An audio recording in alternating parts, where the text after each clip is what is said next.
Hi friends, எல்லோரும் எப்படி இருக்கீங்க? ரொம்ப நாளாச்சு. இந்த வீடியோவும் போட முடில, மூவியும் சொல்ல முடில. ரீசன் நைட் ஷிஃப்ட் போகிறனால நம்மளால் வேறு எந்த வேலையும் பார்க்க முடில.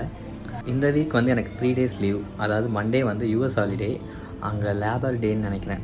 ஸோ அதனால் 3 days ஹாலிடே இருக்குது. அதனால் நான் நல்லதாக ஒரு மூவி ரிவ்யூ பண்ணலான்ற ஒரு பிளான் இருக்குது. இந்த டைம் நான் பண்ண போகிற மூவி வந்து இன்டர்ஸ்டெல்லார். ஏன் இந்த படம் அப்படின்னா, பேசிக்காகவே நான் ஒரு நோலன் கன்னி. அது மட்டும் இல்லாமல் இன்டர்ஸ்டெல்லார் வந்து நிறைய பேர் பார்த்துருப்பாங்க. அது இல்லாமல் நிறைய பேர் அந்த படத்தை பற்றி சொல்லியிருக்காங்க வேறு. ஒவ்வொருத்தவங்களுக்கு ஒவ்வொரு பெர்செப்ஷன்லேருந்து சொல்கிறாங்க. அங்கே எப்படி புரிஞ்சுக்கிட்டாங்கன்றத விதத்தை வச்சு ஒவ்வொருத்தவங்க ஒவ்வொரு மாதிரி எக்ஸ்பிளைன் பண்ணுறாங்க. ஸோ என்னோடய ஐடியா என்னென்னா, இந்த படத்தை நான் திரும்ப ஃப்ரெஷ்ஷாக பார்த்துட்டு, ஆல்ரெடி ஒரு 10 வாட்டிக்கிட்ட பார்த்துருப்பேன். திரும்ப அந்த படத்தை வந்து என்னோடய பெர்செப்ஷன் என்ன, அதுலேருந்து நான் புரிஞ்சுக்கிட்டது என்னன்னு சொல்லி எக்ஸ்பிளைன் பண்ணலான்னு ஒரு பிளான். பார்ப்போம். இந்த 3 days லீவ் இருக்குது. படத்தை திரும்ப பார்த்துட்டு என்னோடய பாயிண்ட் ஆஃப் வியூவில் வந்து நான் எக்ஸ்பிளைன் பண்ணுறேன். மேக்ஸிமம் 2-3 days நான் அப்லோட் பண்ணுறேன். அந்த மூவி பார்த்துட்டு எப்படி இருக்குன்னு சொல்லுங்கள். பாய்.